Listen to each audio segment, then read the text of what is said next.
ते एकमेकांना लंब आहे, BC आणि AB, आणि AD पण लंब आहे. तर यामध्ये BC 4 दिलेला आहे, 4, BC 4 दिलेला आहे, AD दिलेला आहे 8. तर हा एरिया ऑफ ट्रायंगल ABC व एरिया ऑफ ट्रायंगल ADB आपण काढू. तर यामध्ये दिल्याप्रमाणे गिवनमध्ये आपण लिहू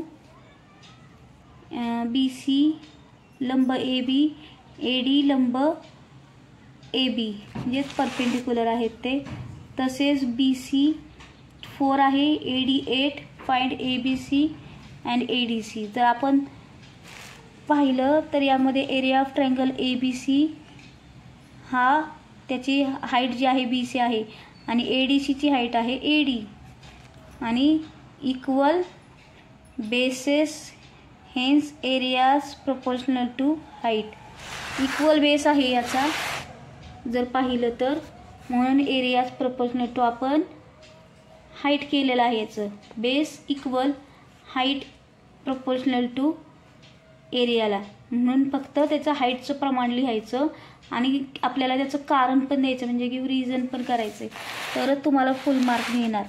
याच्यामुळे एरिया ऑफ ट्रायंगल ABC आणि area of triangle ADC equal to BC upon AD.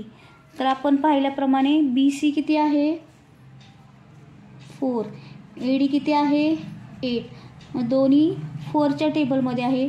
4च्या टेबलमध्ये 1 आणि 4 1 जा 4, 4 2 जा 8, 4 1 4, 4 2 8, म्हणजे याचा रेशिओ येतोय 1/2. म्हणजे हा कोणाचा रेशिओ येतोय, area of triangle ABC upon area of triangle ADC. आणि रेशिओ जर करायचं म्हटलं तर रेशिओ किती आपण करतो, area of triangle ABC ratio area of triangle ADC equal to 1:2.